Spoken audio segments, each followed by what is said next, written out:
நான் தான் உங்கள் யாமினி ரியா ராஜுக்குட்டி. இன்றைக்கி என்ன வீடியோன்னு பார்த்தீங்கன்னா, நானே புதுசாக சோப்பு ட்ரை பண்ணலான்னு இருக்கேன். ட்ரை பண்ணுறதும் இல்லாமல் இனிமேல் அதுதான் நானும் யூஸ் பண்ண போகிறேன். அந்த வீடியோ தான் இப்போ பார்க்க போகிறீங்க. அதுக்கு முன்னாடி நம்மளுக்கு என்னென்ன தேவைங்கிறத பார்த்துடலாம். இப்போ நம்ம வீடியோக்குள்ளே போகலாம்.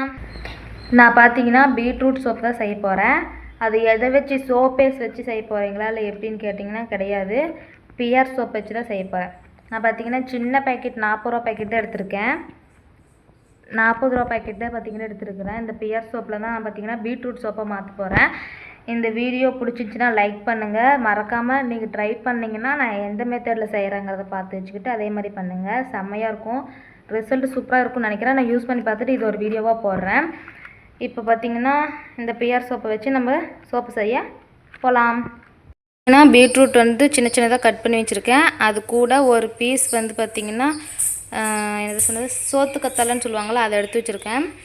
இந்த பீட்ரூட்டையும் சோத்து கத்தாழையும் பார்த்திங்கன்னா நான் அரைச்சிக்க போகிறேன். நல்லா நைஸாக தண்ணி விடாமல் அரைச்சிக்கோங்க. நல்லா நைஸாக தண்ணி விடாமல் அரைச்சிக்கலாம். இதை பார்த்திங்கன்னா இப்போ தண்ணி விடாமல் அரைச்சிக்க போகிறோம். பார்த்திங்கன்னா இந்த அளவுக்கு இருந்தால் போதும். இதை வந்து ஒரு துணியில் இதை புழிஞ்சி நம்ம அந்த சாறை மட்டும் எடுத்துக்கலாம். நான் பார்த்திங்கன்னா ஒரு துணியில் தான் இதை போட்டு வச்சுருக்கேன். இதில் நம்ம வடிகட்டி விட இந்த துணியில் இது பண்ணோம்னா கொஞ்சம் சாறு எக்ஸ்ட்ரா வரும். அதனால தான் நான் ஒரு துணியில் போட்டு வச்சுருக்கேன். நீங்கள் வடிகட்டி யூஸ் பண்ணாலும் ஓகே, இந்த மாதிரி துணியில் ஆட் பண்ணி யூஸ் பண்ணாலும் ஓகே. இப்போ பார்த்திங்கன்னா சாரெல்லாம் வந்துக்கிட்டு இருக்கு. நம்மளுக்கு துணியாக இருந்தாக்கா இந்த மாதிரி கொஞ்சம் ஈஸியாக வந்துடும். இல்லைன்னா வடிகட்டியில் பண்ணுற மாதிரினா டீஸ்பூனில் வச்சு அழுத்துற மாதிரி இருக்கும். அதனால தான் நம்ம இந்த மாதிரி துணியில் பண்ணுற மாதிரி இருந்துச்சுனாக்கா டக்குன்னே நம்ம சாறை பார்த்திங்கன்னா எடுத்துடலாம். நான் பார்த்திங்கன்னா அந்த சாறை மட்டும் எடுத்து வச்சுட்டேன். இப்போ நம்ம இந்த சோப்பை வந்து சின்ன சின்ன பீசஸாக கட் பண்ணிக்கலாம். ஏன்னா இதை மெல்ட் பண்ணணும், அதனால தான் இந்த சோப்பை நான் சின்ன சின்ன பீசஸாக பார்த்திங்கன்னா கட் பண்ண போகிறேன். இது சீக்கிரமாக மெல்ட் ஆயிரும். நம்ம சோப்பேஸ் வச்சு பண்ணோம்னா அந்த அளவுக்கு மெல்ட் ஆகாது. அதனால தான் நான் பிஆர்ஸ் வச்சுக்கிறேன். பிஆர் சோப்பெலாம் பண்ணலாமா அப்படின்னு கேட்டிங்கன்னா பிஆர் சோப்லேயும் பண்ணலாம். பார்த்திங்கன்னா இது சின்ன சின்ன பீசஸாக கட் பண்ணி வச்சுட்டேன். பாப்பா கை சின்ன சின்ன பீசஸாக பார்த்திங்கன்னா நாங்கள் கட் பண்ணி வச்சிட்டோம். இப்போ பார்த்திங்கன்னா இதை மெல்ட் பண்ணணும். அது எப்படி பண்ணுறோன்னு பார்க்கலாம் வாங்க. நான் பார்த்திங்கன்னா ஒரு பாத்திரத்தில் தண்ணி எடுத்திருக்கேன். இதை ரொம்ப கொதிக்கிற அளவு காய வைக்கணும். இந்த சோப்பை பார்த்திங்கன்னா இந்த குட்டி பாத்திரத்தில் போட்டு நான் மெல்ட் பண்ணிக்கிறேன்.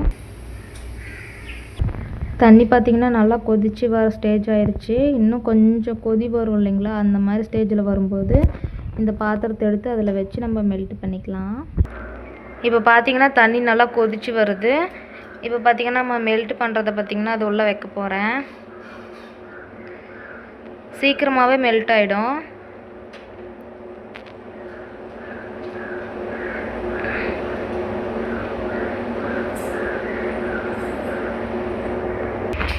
பார்த்திங்கன்னா உங்களுக்கு தெரியும் கொஞ்சம் மெல்ட் ஆகிடுச்சு. இன்னும் கொஞ்சம் மெல்ட் ஆனோன்னா நல்லா தண்ணி மாதிரி வரணும். இந்த மெல்ட் ஆகுறது இந்த சோப்பு நல்லா தண்ணி மாதிரி வந்ததுக்கப்புறம் பீட்ரூட் ஜூஸ் பார்த்திங்கன்னா இதில் ஆட் பண்ணிக்க போகிறேன். இப்போ பார்த்திங்கன்னா பிஆர் சோப் வந்து பார்த்திங்கன்னா மெல்ட் ஆகிடுச்சு. இப்போ நம்ம அந்த பீட்ரூட் ஜூஸ் வந்து ஆட் பண்ணிக்கலாம். இதோட பார்த்திங்கன்னா அதுலேயே நான் வந்து பீட்ரூட் ஜூஸையும் ஆட் பண்ணிக்கிட்டேன். இது ஃபியூ செகண்ட் வச்சு எப்படின்னா ஒரு 5 செகண்ட்ஸ் மட்டும் வச்சு எடுத்து உங்களுக்கு எந்த சோப்பேஸ் அந்த மாடலாக இருக்கும்ல அந்த மாதிரி சோப்பேஸில் வந்து ஊற்றி வச்சுக்கலாம். அப்படி இல்லைன்னா நீங்கள் எதெல்லாம் ஒரு கப்லேயாச்சும் ஒரு கிண்ணத்தில் உங்களுக்கு என்ன அழகாக ஏதோ ஒரு கப் கிடச்சதுன்னா அதில் பார்த்து ஊற்றி வச்சுக்கலாம். நான் பார்த்திங்கன்னா இந்த கிண்ணத்தில் பார்த்து யூஸ் பண்ணிக்க போகிறேன்.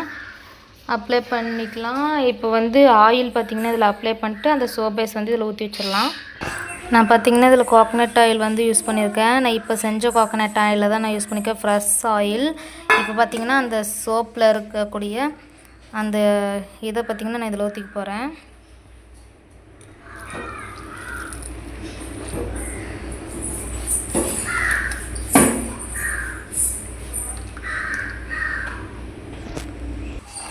இது பார்த்திங்கன்னா ஒரு 5 மணி நேரத்தில் இது வந்து செட் ஆயிரும். ஒரு 3 மணி நேரத்தில் செட் ஆயிரும்னு நினைக்கிறேன்.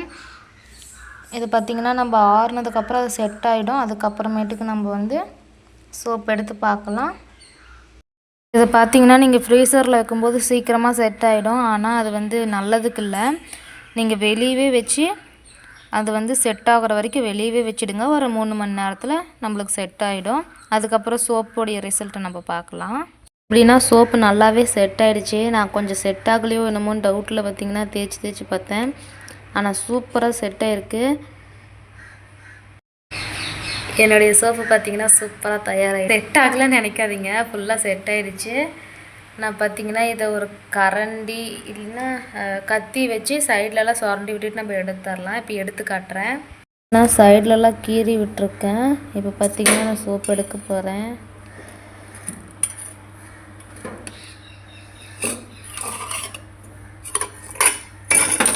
எனக்கு பார்த்திங்கன்னா சூப்பரான ஒரு சோப் வந்து கிடச்சிருக்கு.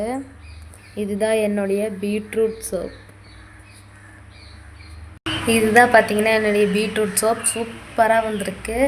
நான் இதை ட்ரை பண்ணி பார்த்துட்டு இதோடைய ரிசல்ட் நல்லா இருந்துச்சுன்னா கண்டிப்பாக ஒரு வீடியோ போடுறேன். ஓகே ஃப்ரெண்ட்ஸ், இந்த வீடியோ பிடிச்சிச்சுன்னா லைக் பண்ணுங்கள், ஷேர் பண்ணுங்கள், கமெண்ட் பண்ணுங்கள். முக்கியமாக யாமினி ரியா சேனலை சப்ஸ்கிரைப் பண்ணிடுங்க. பாய்.